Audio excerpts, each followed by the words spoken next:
Ummu Aiman, pengasuh Nabi yang dijamin masuk surga. Yang subscribe, semoga rezekinya lancar dan berkah. Amin. Assalamualaikum warahmatullahi wabarakatuh. Perjalanan Rasulullah tidak lepas dari sosok Barakah binti Salabah bin Hisn bin Malik al-Habasyah, atau lebih dikenal dengan Ummu Aiman. Dipanggil Ummu Aiman, ibunya Aiman, karena putra pertama hasil pernikahannya dengan Ubaid bin Zaid itu bernama Aiman. Setelah suaminya meninggal, Ummu Aiman menikah dengan Zaid bin Haritsah dan dikaruniai putra bernama Usamah, yang dijuluki Hibu Rasulillah, kesayangan Rasulullah. Ummu Aiman mulanya adalah hamba sahaya milik Said Abdullah bin Abdul Muthalib yang kemudian diwariskan kepada Rasulullah. Menurut satu pendapat, Ummu Aiman adalah hamba sahaya milik Sayyidah Aminah.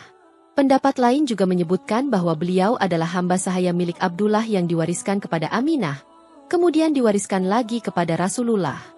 Muhammad Amin bin Abdullah Al-Harari, Kaukabul Wahaj fi Syarah Sahih Muslim bin Hajjaj, Jeddah, Darul Minhaj, Cet ke-1, 2009, Jilid 23, halaman 615. Ketika Sayyidah Aminah pergi ke Madinah untuk beranjang sana kepada keluarganya, Aminah ditemani oleh Rasulullah dan Ummu Aiman. Tidak lama kemudian Sayyidah Aminah meninggal di Abwa. Ummu Aiman yang telah mengasuh Nabi sejak lahir, menghadap kepada Abdul Muthalib sebagai penanggung jawab. Biasanya, ketika Abdul Muthalib bepergian, Ummu Aimanlah yang diberi amanah untuk mengasuh Rasulullah. Setelah Rasulullah menikah dengan Sayyidah Hadijah, Ummu Aiman dimerdekakan. Ummu Aiman berhijrah ke Madinah pada saat panas menyengat tanpa ditemani siapapun. Tiba-tiba ia mendengar desiran suara dari arah atas. Ketika mendongak, ternyata ada timba air dari langit menuju kepadanya. Ummu Aiman kemudian minum dari timba itu, dan selamanya tak pernah merasa haus lagi. Bahkan, Ummu Aiman pernah sengaja berpuasa di waktu yang sangat panas agar bisa merasakan haus, namun tetap tidak bisa. Muhammad Ali bin Muhammad ibn Alan As-Siddiqi, Dalilul Falihin Syarah Riyadlis Syalihin, Beirut, Darul Marifah, 2004, Jilid 3, halaman 222. Rasulullah sangat menghormati dan berbuat baik kepada Ummu Aiman layaknya seorang anak kepada ibunya. Tidak hanya itu, Rasulullah juga sering mengunjunginya. Hubungan antara pengasuh dan yang diasuh ini layaknya orang tua dan anak. Hal ini tercatat dalam Sahih Muslim yang menyebutkan cerita Anas bin Malik. Rasulullah Shallallahu Alaihi Wasallam pergi ke rumah Ummu Aiman dan aku pergi bersama beliau.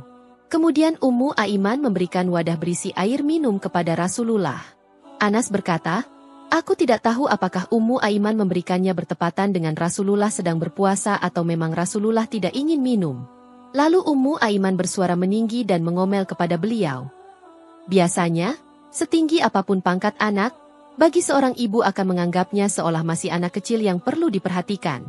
Begitupun dengan omelan Ummu Aiman yang seperti seorang ibu kepada putranya ini, menunjukkan rasa cintanya yang besar kepada Rasulullah dan harapannya yang tinggi agar Rasulullah mau meminum apa yang disuguhkannya.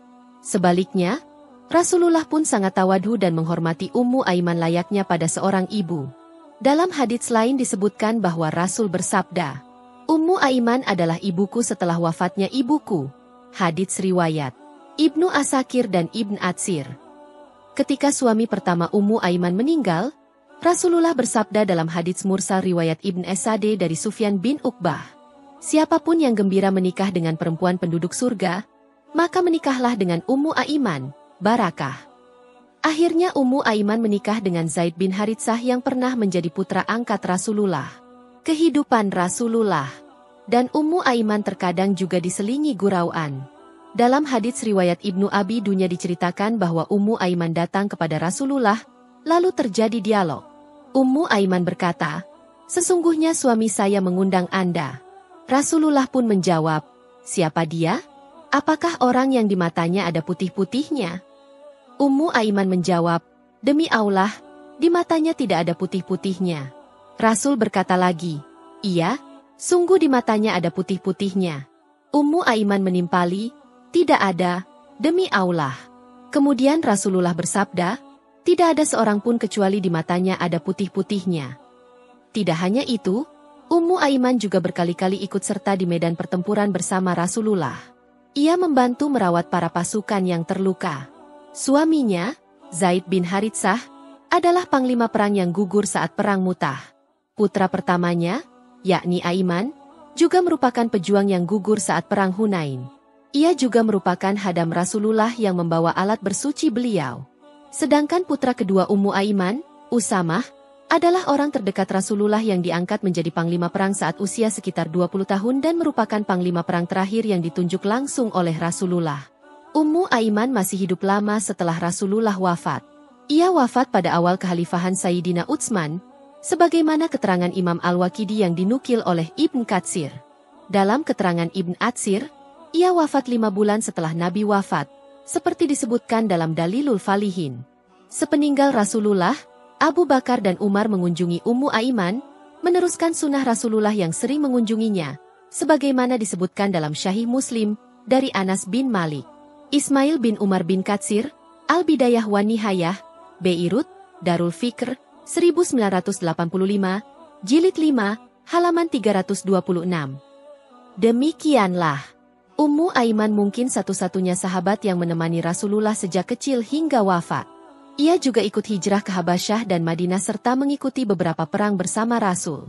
Ia memegang peranan penting dalam kehidupan Rasulullah. Wallahu alam.